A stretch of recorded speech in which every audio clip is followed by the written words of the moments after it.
aucune statistique ne dira le contraire. Investir à long terme est gagnant. Même si on investit au plus mauvais moment, c'est-à-dire tout en haut d'un marché haussier depuis des années, on se prendra certainement une baisse de 30-50% éventuellement sur son portefeuille, mais on arrivera toujours au bout de 10 ans, 15 ans, 20 ans à retrouver sa mise. Ça, c'est évidemment l'argument. L'argument de dire que si on achète un ETF, un tracker sur un indice, on va battre la majorité des gérants. Si on fait du DCA, c'est-à-dire qu'à chaque fois que le marché baisse, on continue d'accumuler ses positions, on finira tôt ou tard par battre non seulement les gérants, mais également battre la performance globale de ces gérants-là.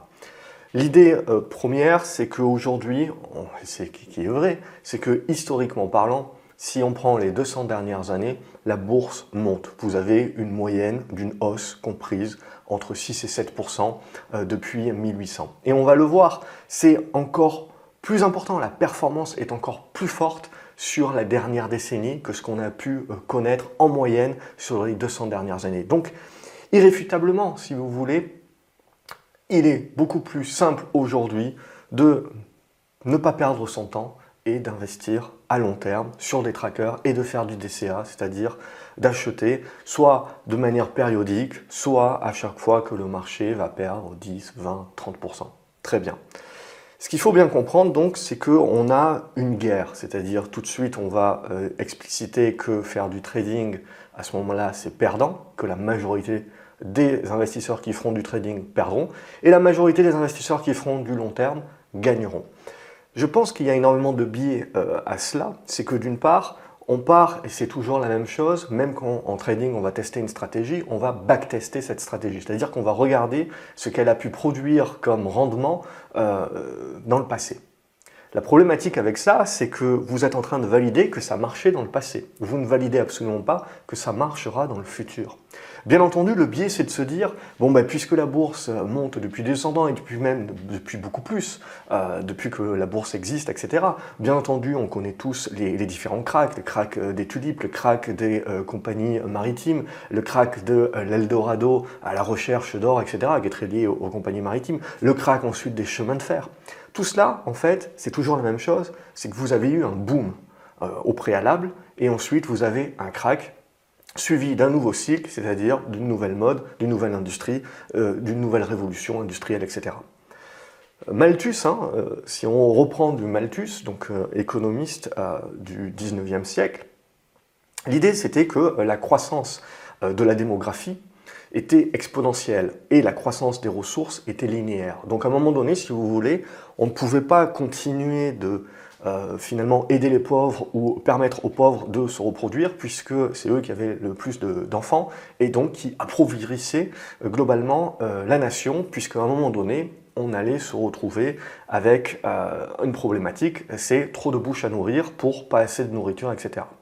Manque de bol pour Malthus, c'est tout à fait cartésien de penser ça. Et si vous regardez aujourd'hui, avec le réchauffement climatique, avec justement l'exponentialité des créations technologiques, on a exactement le même cheminement de pensée.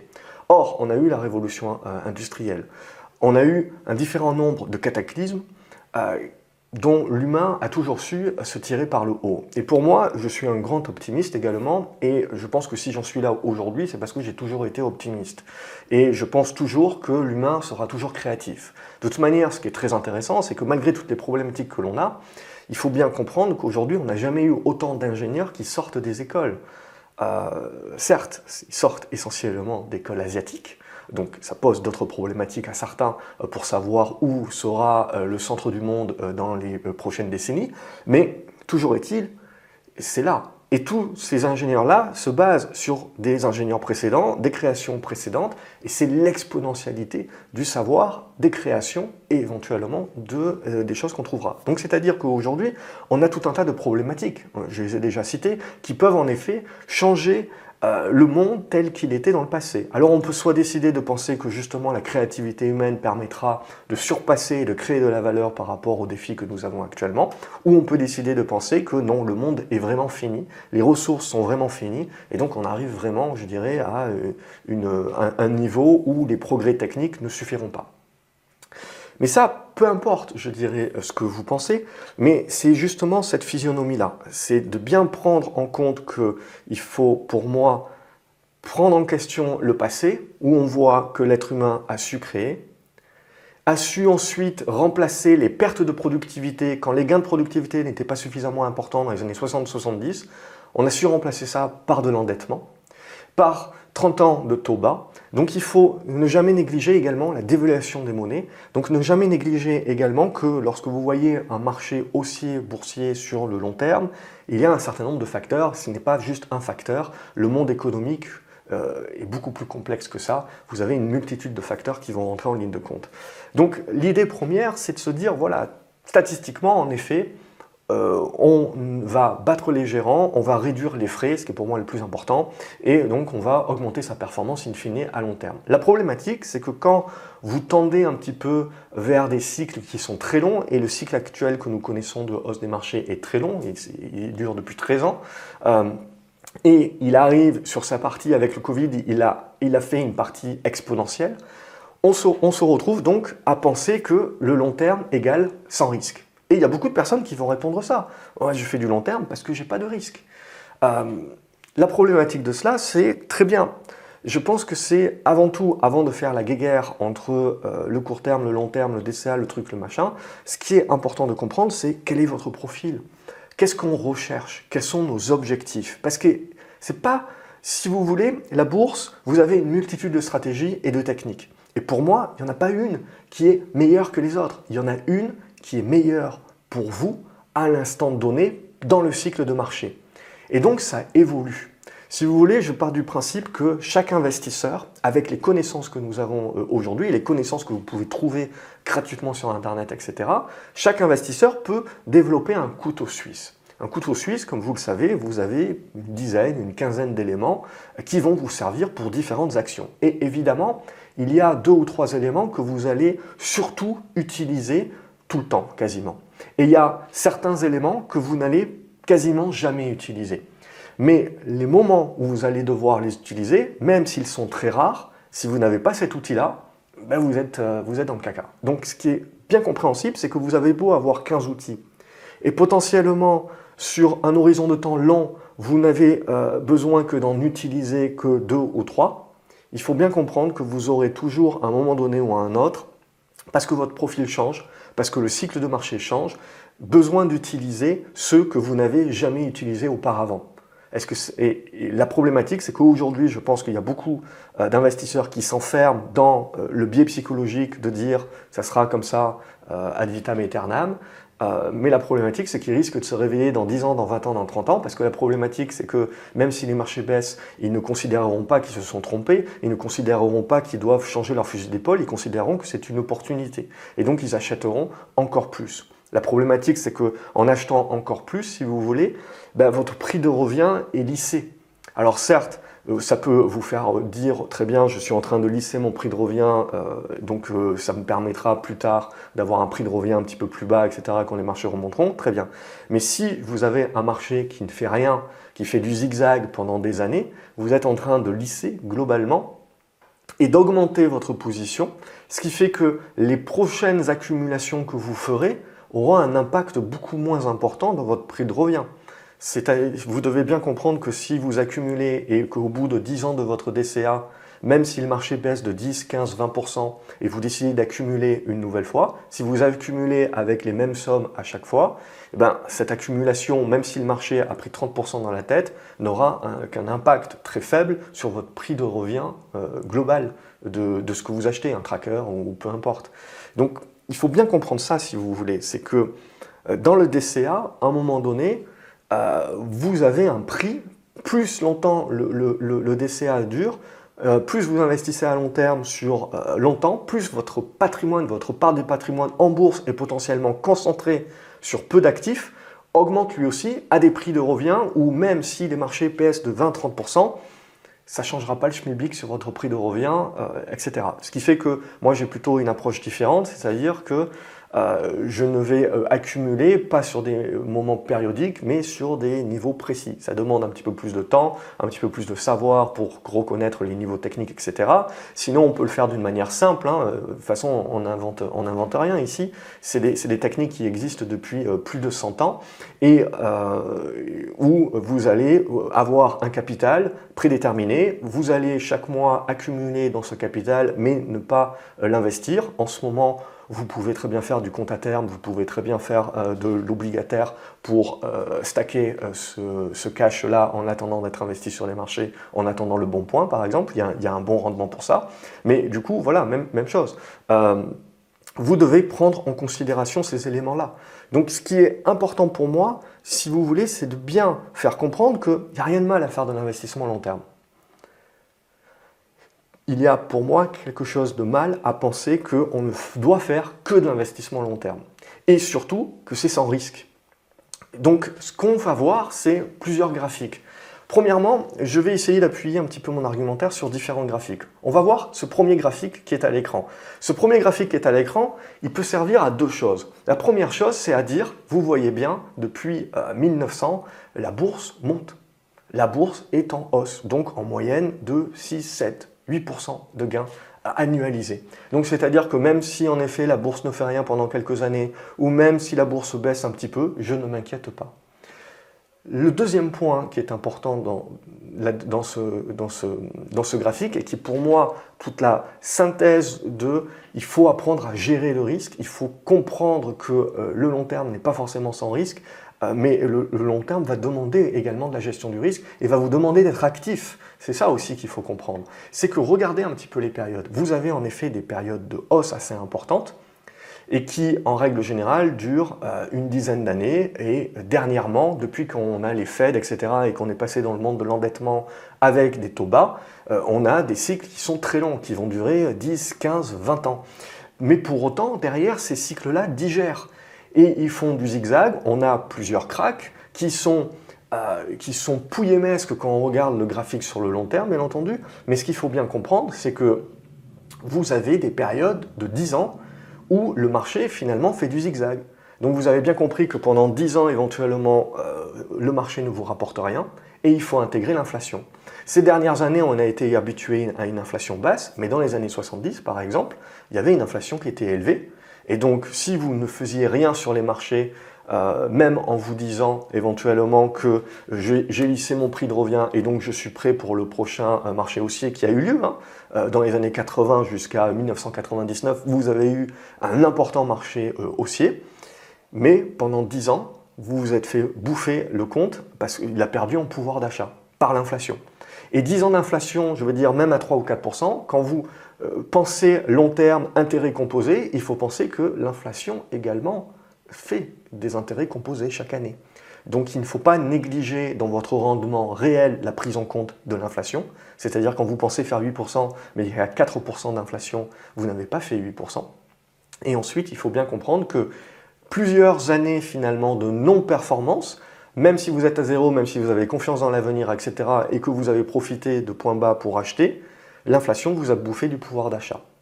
Et ça, c'est dans la physionomie où on se dit le marché boursier ne fait que monter à long terme. Et même s'il y a des périodes de 10 ans qui sont creuses et qui ne font rien, bah ma foi, je m'en fous un petit peu parce que ça me permet d'accumuler et ça finira bien par remonter, etc. La problématique que l'on a avec ça, pour moi, c'est qu'on ne prend en compte essentiellement que des statistiques américaines. On oublie qu'il y a des marchés boursiers, comme le Nikkei, qui est un bon exemple, que vous avez des marchés boursiers qui ont pris des sacrés, qui ont connu des bulles et qui ont pris des sacrés tartes dans la figure, on le voit, à moins 70, moins 80%, et qui, certains ne sont jamais remontés, et d'autres sont remontés, mais ont mis 20 ans. Donc pour remonter au niveau. Alors vous allez me dire, pareil, je fais du DCA, etc., donc mon prix de revient a baissé au fur et à mesure. Et 20 ans. Alors j'entends bien investir sur le long terme, etc. Mais du coup, on en revient au profil. Quel âge vous avez? Quels sont vos objectifs? Il y a deux façons. C'est est-ce que je veux faire fructifier mon patrimoine, créer mon patrimoine? Est-ce que je suis dans la phase justement créatrice de mon patrimoine et donc je dois aller chercher du rendement, je dois aller chercher de la performance? Et donc je dois être dans une perspective de risque. Alors après, si ma personnalité c'est une grosse aversion au risque, etc., très bien, je retourne à mes trackers. Mais ensuite, il y a un autre profil où potentiellement je suis plus âgé, j'ai des enfants, etc. Je dois penser un petit peu à mes vieux jours, et donc je suis plus dans une stratégie de préservation de mon capital. Certes, je ne suis pas contre au minimum battre l'inflation pour ne pas perdre du pouvoir d'achat sur mon capital, mais je veux aller chercher surtout cette préservation. Donc j'ai surtout des actifs tangibles, défensifs, etc. Donc si vous voulez, il n'y a pas une stratégie gagnante en bourse. Il n'y a pas une stratégie qui va marcher tout le temps. Il y a des stratégies qui vont marcher le plus clair du temps et qui vont être le plus utiles dans le gros de votre vie. Mais il y a certaines stratégies qu'il faudra savoir appliquer sur quelques années pour essayer d'aller chercher de la surperformance, si tel est votre profil bien entendu, dans un moment de votre vie où vous êtes dans de la création de patrimoine. En immobilier, c'est exactement la même chose, si vous voulez. Vous avez des personnes qui vont essayer d'aller chercher de la plus-value, donc acheter une bonne affaire, une ruine, la retaper, etc., pour essayer de la revendre et essayer de faire des plus-values, faire du flip, etc. Et vous avez des personnes qui sont plutôt dans la préservation, qui vont accepter de payer potentiellement un bien cher, mais il est cher parce qu'il est super bien situé, il est super classe, et même si le marché immobilier se casse la figure, il y aura toujours une demande pour ce type de bien-là, qui est très spécifique. Et donc, globalement, on sait que, entre guillemets, on ne perdra pas d'argent sur ce type de bien-là. Alors que les biens pour faire de la plus-value, etc., c'est essentiellement quand le marché est en boom, quand vous avez une tendance, un momentum, etc. C'est la même chose en bourse. Vous avez des effets de mode, vous avez des valeurs que vous allez acheter pour jouer des cycles qui durent quelques semaines, quelques mois, etc. Et vous avez des valeurs qui vont être l'assise, votre bas de laine, qui sont là pour essentiellement faire de la performance, oui, mais vous apporter essentiellement une protection, une diversification. Et évidemment, il ne faut pas mettre les choses dos à dos. Dans le couteau suisse, il faut savoir que vous avez tous les outils à disposition. Donc pourquoi les mettre dos à dos? Pourquoi mettre dos à dos l'analyse technique et l'analyse fondamentale? Pourquoi mettre dos à dos l'investissement court terme et l'investissement long terme? Je veux dire, au fur et à mesure de notre vie, on peut tout à fait tout utiliser. Et je dirais, il faut savoir tout utiliser. Donc, une fois qu'on a dit ça, ce qui est pour moi important également, c'est que dans le long terme, j'ai l'impression que beaucoup de gens se rassurent sur le fait qu'on va faire du 6, 7, 8% par an. Sauf que la réalité, c'est qu'on est très loin de cela. Je vais essayer de retrouver le graphique surtout que je veux vous montrer, c'est celui-ci. Donc là, je vais l'afficher à l'écran. Donc vous avez une moyenne, on va dire à peu près à 10. Regardez annuellement, en gros, depuis 1926, ces stats-là sont faites. Il n'y a pas les dernières années, ça s'arrête à 2016 en gros, mais vous voyez un petit peu la volatilité du marché boursier. Donc certes, vous avez une moyenne à 10%, mais d'année en année, vous êtes très loin de ces 10%. Donc il faut également avoir cette capacité de bien comprendre la volatilité du marché. Cette volatilité du marché, on la voit également avec ce graphique ici, et ça c'est en interannée. Ça vous donne la performance du marché globalement sur la totalité de l'année calendaire, et ça vous donne le point bas qu'il y a eu également. Donc on voit que régulièrement, si vous voulez, vous avez des baisses de 10%. Un petit peu moins régulièrement, vous avez des baisses de 20%. Et de manière un peu plus rare, même très rare, c'est des baisses de 30-40%. Mais là encore, c'est les statistiques sur le S&P 500, c'est les statistiques sur le marché américain. Un pays, si vous voulez, sur les 200 dernières années, qui a fait de l'impérialisme, qui a appris tout ce qu'elle avait appris de l'Europe et qui a été dans une croissance folle. C'est un pays également impressionnant. Donc on est également dans tout cet aspect-là. Il ne faut pas oublier également que on suit les profits des sociétés à long terme. Ces profits des sociétés, si vous voulez, ils ont été boostés par la démographie, ils ont été boostés par la globalisation, ils ont été ensuite boostés par des coupures de taxes, ils ont été ensuite coupés par l'inflation, la capacité de faire du pricing power, etc. Donc on se retrouve aujourd'hui à des niveaux de profit qui n'ont jamais été aussi élevés. Donc je veux dire, là aussi, on n'est pas sur des marchés hauts pour zéro raison. C'est ça aussi qui est important de comprendre. Donc vous avez de la volatilité, mais si vous faites du long terme, vous pouvez faire du DCA, mais vous pouvez donc accumuler en fonction des baisses aussi. Mais je pense que c'est important de bien le cadrer et de bien comprendre que vous avez un facteur de risque. Le facteur de risque, c'est que les statistiques américaines que vous avez regardées sur les 100 dernières années ne s'applique pas sur les 100 prochaines. Est-ce que les États-Unis, les entreprises américaines, la globalisation, le réchauffement climatique, le manque de ressources, etc. Oui, la création créatrice, oui, on peut derrière voir la créativité humaine, tout cela, bien entendu.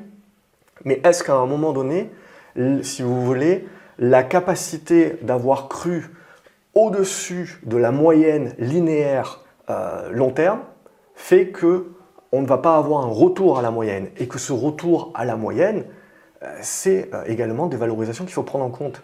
Donc je reviens également sur un autre graphique, un tableau plutôt.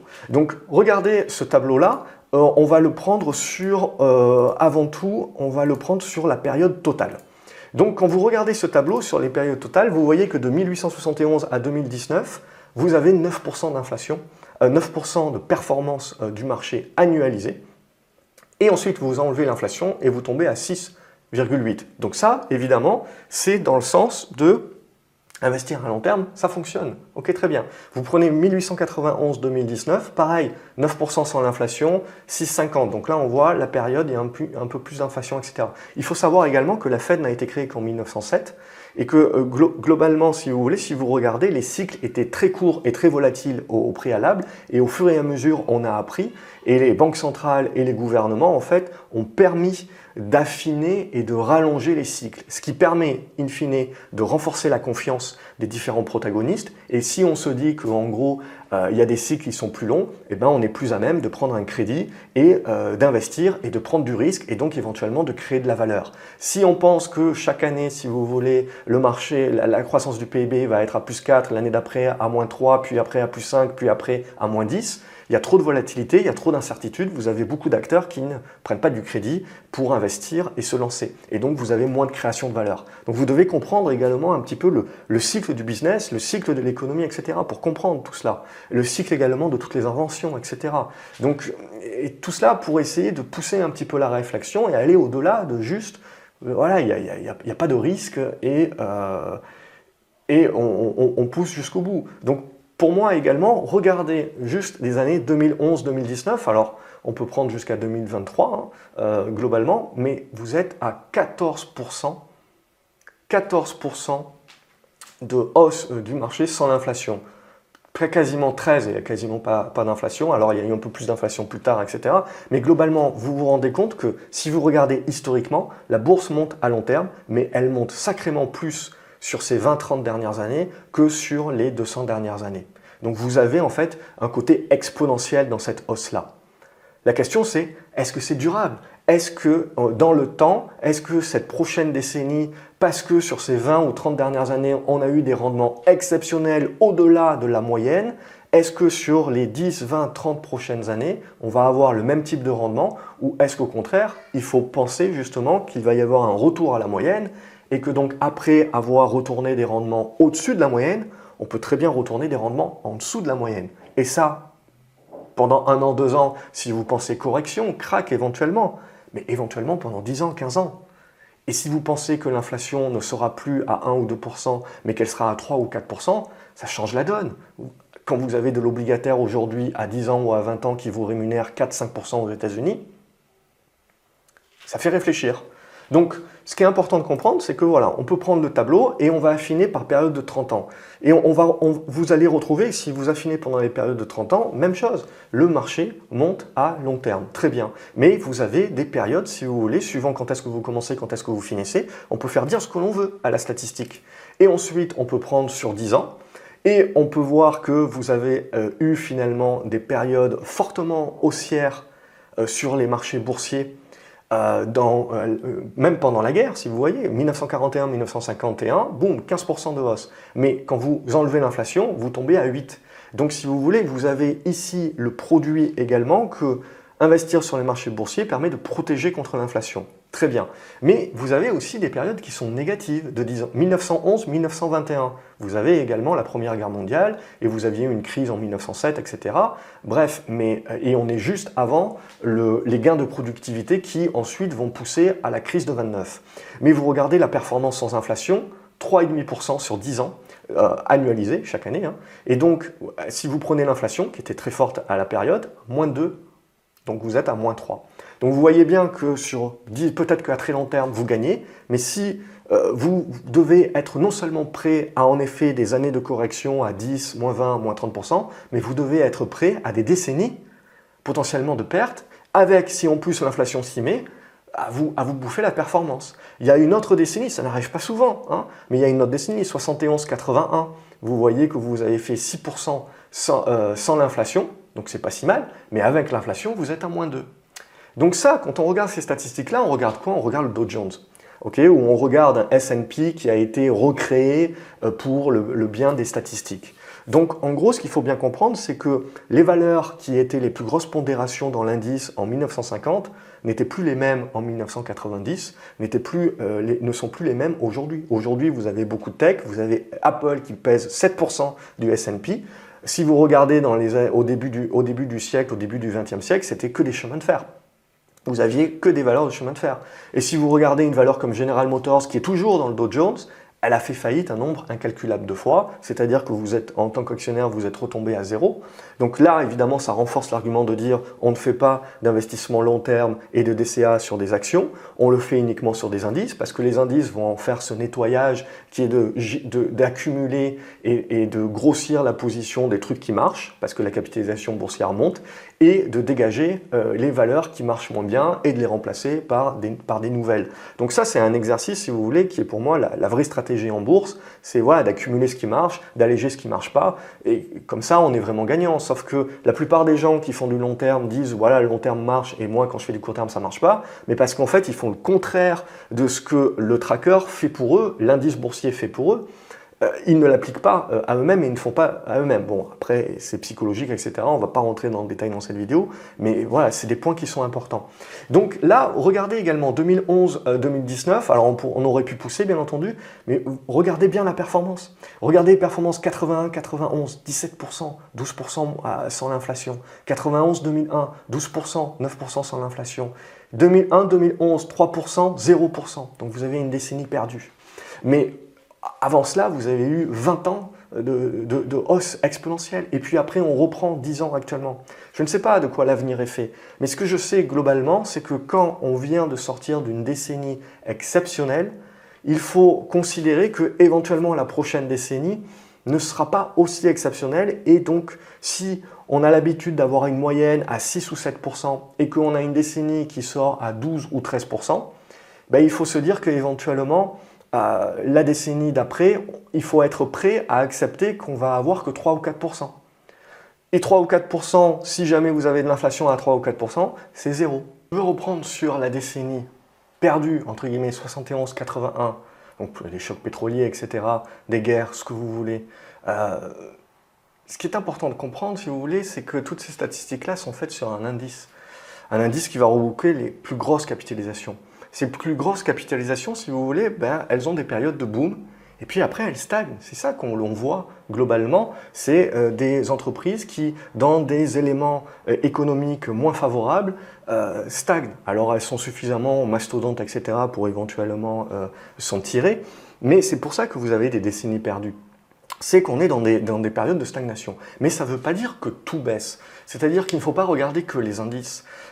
Donc pour moi, ce qui est important de regarder, c'est que pendant ces années 70-là, et surtout à partir des années 75, ça c'est une étude de Bank of America, vous avez eu les petites capitalisations hein, dans un marché stagflationnaire. Hein. Donc stagflation, c'est le pire que vous pouvez avoir hein, sur les marchés boursiers, et d'où justement la décennie perdue, et avec l'inflation, le fait que vous avez perdu du pouvoir d'achat sur vos investissements. Et pour autant, sur les petites capitalisations, vous avez eu 1975, 53% de hausse, 1976, 57% de hausse, 1977, 25% de hausse, 1978, 23% de hausse, 1979, 43% de hausse. C'est-à-dire que sur la décennie que tout le monde considère comme la pire décennie et que les investisseurs long terme vous diront bah, « c'est arrivé qu'une fois dans l'histoire sur 100 ans, donc on s'en fout », vous avez quand même eu pendant 4 ans, 5 si on prend au total, enfin vous loupez ça, vous loupez la performance d'une vie. Vous loupez globalement la capacité de pouvoir créer de la valeur. Ok, donc si ce n'est pas votre profil, etc., ok, très bien. Mais ce que je veux vous dire par là, c'est que tout le monde va vous expliquer qu'en faisant du long terme, vous n'allez pas prendre énormément de risques, vous allez répliquer ce que fait le marché et globalement, vous allez vous en sortir dans 20 ans, dans 30 ans en espérant qu'il n'y ait pas un crack juste au moment où votre portefeuille DCA avec un prix lissé se prend moins 30% dans la figure et paf, c'est le moment où vous devez prendre votre retraite et vous allez devoir vous verser une rente, etc. Voilà, des fois il n'y a pas de bol.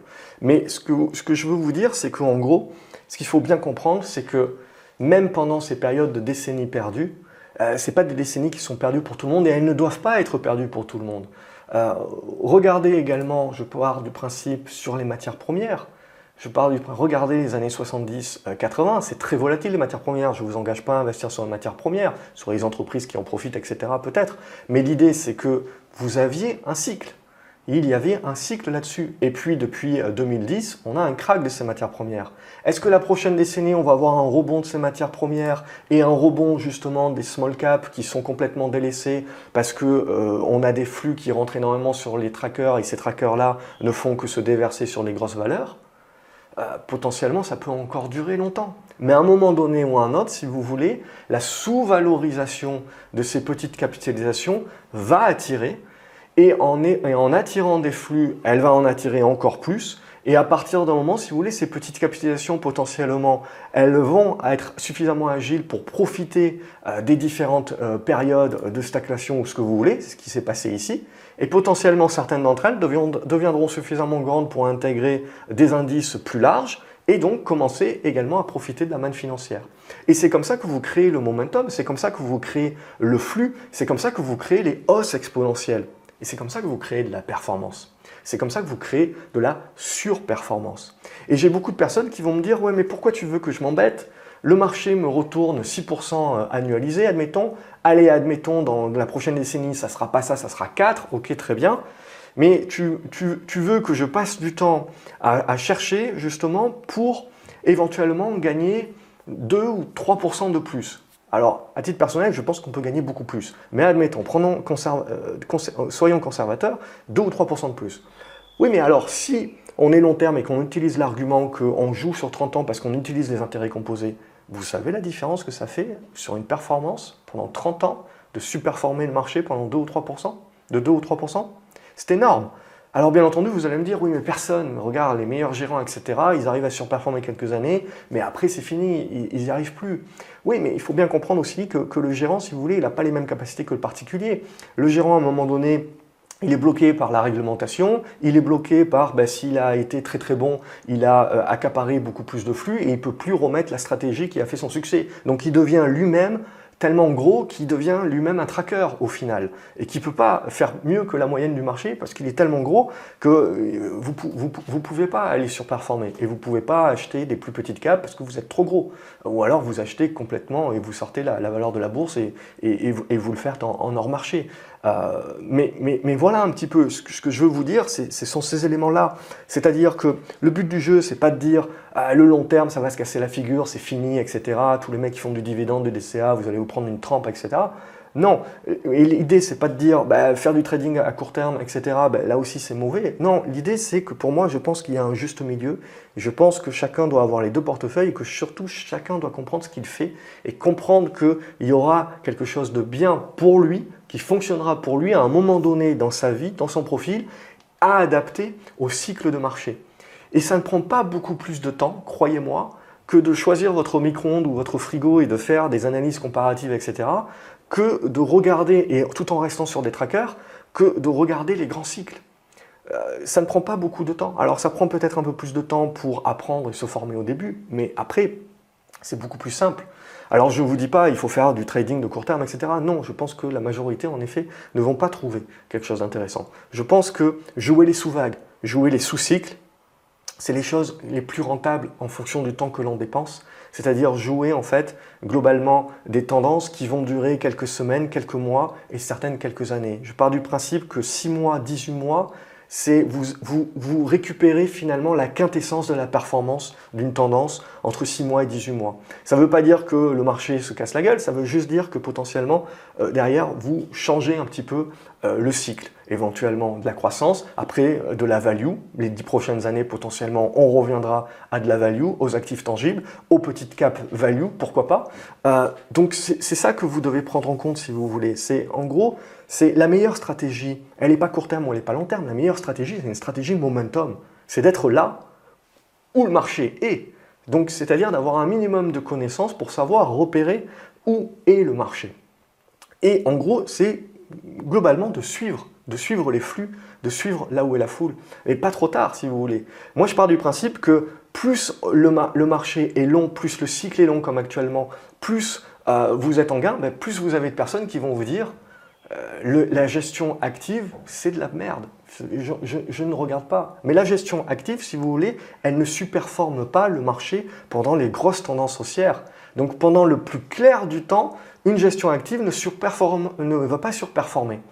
Mais la surperformance qu'une gestion active va avoir sur le laps de temps, 2 ans, 3 ans, 4 ans, 5 ans, 6 ans, pendant le laps de temps où le long terme passif ne fait rien, cette surperformance-là ne sera rattrapée par le long-termiste qu'au bout de 10 ans, 15 ans, 20 ans, voire jamais. Ce que vous devez bien comprendre, si vous voulez, c'est qu'il ne faut pas se priver d'éventuellement pouvoir surperformer. Il ne faut pas non plus se priver de suivre ce qu'a le marché. C'est pour ça que pour moi, il faut avoir 2 portefeuilles. Un portefeuille dynamique pour essayer d'aller chercher de la surperformance et un portefeuille que j'appelle bas de laine qui est là en défensif pour suivre le marché, battre l'inflation essentiellement, ne pas perdre de pouvoir d'achat sur mon capital. Et si vous voulez, en fonction de mon âge, en fonction de mon niveau de famille, etc., ben je vais surpondérer en capital l'un plus que l'autre. Et une fois que je considère que j'ai potentiellement créé ma valeur, notamment grâce au Covid, etc., ben, je vais vouloir protéger un petit peu plus et donc surpondérer un petit peu plus mon bas de laine. Mais voilà, j'ai un aspect pour moi dynamique qui, au-delà d'aller chercher de la surperformance à court terme, me permet de rester au contact du marché. Donc voilà, j'espère que vous l'avez compris. Cette vidéo, son but, ce n'est pas d'être contre le DCA, ce n'est pas d'être contre le long terme, j'en fais moi-même, mais c'est globalement de bien comprendre quels sont les enjeux, quels sont les risques, qu'est-ce qu'on est réellement en train de jouer, parce que c'est sur une vie d'investisseur. Et si vous vous rendez compte dans 20 ans, dans 30 ans, que ce n'était pas la bonne approche pour vous, que finalement le futur n'a pas été comme le passé, c'est quand même un risque important que vous prenez sans capacité de pouvoir revenir en arrière. Donc c'est pour ça que je pars du principe, si vous voulez, que il faut faire très attention à toutes les personnes qui traitent l'investissement et qui gèrent leur investissement d'une manière beaucoup plus passive que ce qu'ils gèrent le remplacement de leur télé plasma. Enfin plasma, c'est un peu vieux, mais vous avez compris l'idée. C'est vraiment ça qui me gêne. Et je ne pense pas que c'est qu'une question de temps, parce que certes, oui, ça va demander un peu plus de temps, mais vous avez aujourd'hui énormément de ressources qui existent sur Internet à droite à gauche qui vous prémâchent le travail, qui vous permettent d'avoir une vue claire. Alors, oubliez les gourous, oubliez les Cassandres, etc. Le marché va se casser la gueule, etc. Oui, ça arrivera. Et oui, potentiellement, ça sera à nouveau une opportunité pour un nouveau cycle haussier sur une nouvelle tendance, un nouveau secteur d'activité. Mais ce qu'il faut comprendre, c'est que les cycles sont potentiellement lents, mais que quand ils se retournent, il faut également, nous aussi, retourner. Parce qu'en tant que particulier, je pense qu'on a vraiment un avantage supérieur, c'est d'avoir cette capacité d'être agile, comme une petite entreprise, pour pouvoir s'adapter au cycle et faire tourner nos positions. Beaucoup plus simplement qu'un gestionnaire de fonds et encore plus simplement qu'un indice boursier qui, après avoir passé des années à surpondérer une valeur, mettra des années à l'alléger. Et éventuellement donc sous-performera le reste du marché avec cette fameuse illusion des indices. Donc évidemment, on peut toujours se dire ça n'arrivera pas, etc. Et potentiellement, on va connaître une nouvelle décennie de forte hausse, ce que vous voulez. Mais c'est juste, c'est préparé dans l'idée. C'est-à-dire qu'il faut être prêt à l'inattendu. C'est comme ça qu'on va performer en bourse. Et pour moi, on parle là d'une gestion du risque. La majorité des gens qui perdent en bourse, que ce soit à court terme ou à long terme, c'est parce qu'il n'y a pas de gestion du risque. Et le défaut et l'erreur que l'on ferait pour moi en disant « je fais du long terme parce que comme ça je sais que ça va monter et je sais que j'ai pas de risque », c'est justement là qu'est l'erreur. C'est de bien comprendre que ce n'est pas parce que vous faites du long terme qu'il ne faut pas gérer votre risque. Au contraire, il faut le gérer encore plus parce que vous allez finir par concentrer dans très peu d'actifs une majeure partie de votre patrimoine sans vous en rendre compte au bout de 10 ans, au bout de 15 ans, au bout de 20 ans.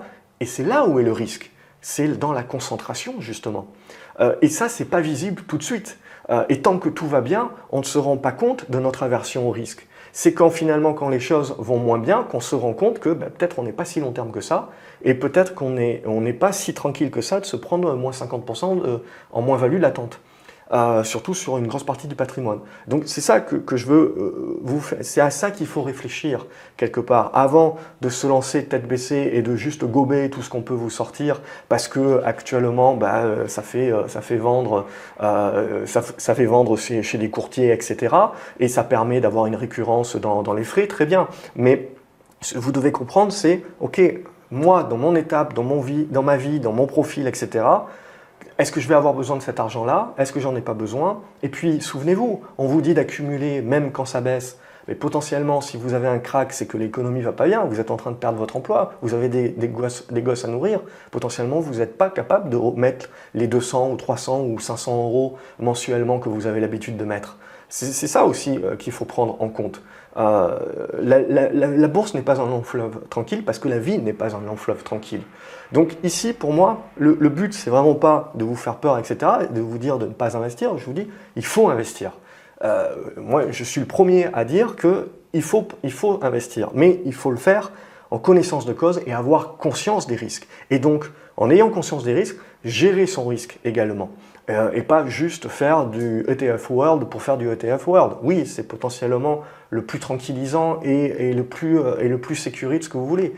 Mais sur les 30 dernières années, dans l'ETF World, vous avez la part d'US qui est montée à 60%. Alors vous pouvez me dire que les US n'ont pas s'effondrer, très bien, mais potentiellement, on ne sait pas. Ils peuvent très bien sous-performer pendant des années, peut-être pas tout de suite, peut-être dans 10 ans.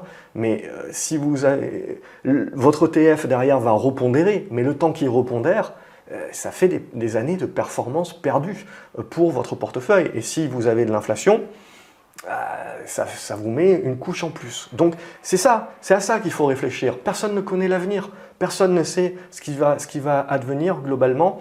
Mais justement, j'en suis là aujourd'hui parce que j'ai toujours pensé plus gestion du risque que juste je me mets à 30 ans, vous savez, comme on voit là sur les réseaux sociaux, vous avez investi un capital de départ, vous investissez chaque mois tel montant, paf, à 60 ans, vous avez le million ou 2 millions, etc. C'est super de faire ça, mais il peut s'en passer beaucoup de choses en 30 ans. Et potentiellement, ça ne vous aurait pas pris beaucoup plus de temps de pouvoir surperformer ça. Et ça, pour moi, c'est priceless, comme Mastercard dirait. Donc ça, c'est important, et c'est mon point de vue, évidemment. Chacun le partagera ou pas. Voilà, je vais m'arrêter là. J'espère que je vous remercie d'avoir tenu jusqu'au bout de la vidéo. Je sais que potentiellement, je pars un petit peu loin parfois, mais c'est un point vraiment qui me tient à cœur, surtout en ce moment où c'est pareil, on est potentiellement en fin de cycle, donc en haut de cycle. Donc c'est là évidemment où cet argument-là est le plus utilisé et c'est normal. De la même manière où quand vous êtes en haut d'une bulle, l'argument sera Warren Buffett et une quiche. Donc ça sera la même chose. Et vous savez que vous n'êtes pas trop loin de la fin à ce moment-là. Donc voilà pour cet aspect-là. Pour moi, voilà, allez chercher votre couteau suisse. Ne jetez pas des éléments de ce couteau suisse, ça pourra toujours vous servir. N'hésitez pas de liker la vidéo, de la partager sur les réseaux sociaux avec d'autres personnes que ça pourra éventuellement aider, à vous abonner à la chaîne pour ne pas louper les prochaines vidéos et à me dire ce que vous en pensez en commentaire. Je me ferai une joie de vous répondre et éventuellement je pousserai un petit peu plus loin également la réflexion dans des vidéos plus spécifiques. Excellente journée à vous les graphes et à la prochaine. Salut!